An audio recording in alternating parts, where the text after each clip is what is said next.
Rahul Mamkootathil MLA പുറത്താക്കി മുഖം രക്ഷിച്ചിട്ടുണ്ട് UDF. അത് ഗുണം ചെയ്യുമെന്നാണോ ഈ സർവേയിലെ റിസൾട്ട് കാണുന്നത്? ലൈംഗിക ആരോപണം രാഹുൽ മാങ്കൂട്ടത്തിൽ പ്രതിയായ കേസ് അത് സാധാരണ ഒരു ലൈംഗിക ആരോപണം, ഒരു താരതമ്യം ചെയ്യാൻ പറ്റാത്ത ഒരു കേസായിട്ടാണ് പൊതുവെ കണക്കാക്കപ്പെടുന്നത്. പക്ഷെ അത് ആളുകൾ അതിനേക്കാൾ പ്രാധാന്യമുള്ള വിഷയമായി വികസനവും മറ്റും കാണുന്നു എന്നതാണ് ഏറ്റവും പ്രധാനപ്പെട്ട കാര്യം. പക്ഷെ അതിൽ UDF അതിൽ ഇതുവരെ കേരളത്തിൽ ഒരു രാഷ്ട്രീയ പാർട്ടിയും സ്വീകരിക്കാത്ത നിലപാട് സ്വീകരിച്ചു എന്നത് യാഥാർത്ഥ്യമാണ്.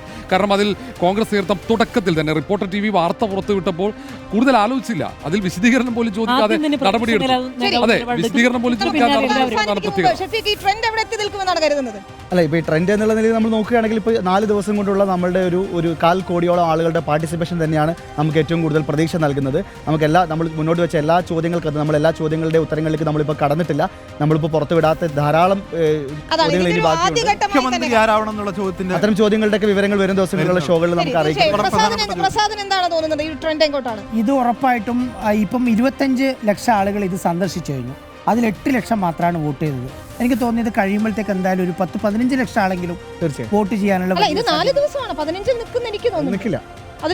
ഇതിൽ അസന്നിഗ്ധമായി പറയാൻ പറ്റുന്ന ഒരു കാര്യം എന്താ അറിയോ, റിപ്പോർട്ടർ TVയുടെ ജനകീയത കൂടി എന്നുള്ളതാണ്. ഈ MLA-മാരുടെ ജനകീയത. ഇത്രയും ആളുകൾ 4 ദിവസത്തിനകം പങ്കെടുക്കുക എന്ന് പറഞ്ഞാൽ റിപ്പോർട്ടർ TV ഒരു സർവേ സംഘടിപ്പിക്കുമ്പോൾ അത് സത്യസന്ധമായിരിക്കും എന്ന് കരുതി ഇതിൽ പങ്കെടുക്കുന്നവരാണ്. ഇതൊരു ഉടായ്പ സർവേ ആണെന്ന് കരുതുന്ന ആൾക്കാർ ഇതിലേക്ക് പങ്കെടുക്കാൻ വേണമെന്നില്ല. UDF LDF വ്യത്യാസമില്ലാതെ എല്ലാവരും ഇതിൽ പങ്കെടുക്കുന്നു എന്നുള്ളത് ഈ സർവേയുടെ ഒരു വിശ്വാസ്യതയാണ്. ഇനിയും ഏതാണ്ട് ഈ മാസം അവസാനിക്കാൻ 13 ദിവസമുണ്ട്. എന്നാൽ ഈ മാസം തെരഞ്ഞെടുപ്പ് പ്രഖ്യാപിക്കാനുള്ള സാധ്യത വളരെ കുറവാണ്.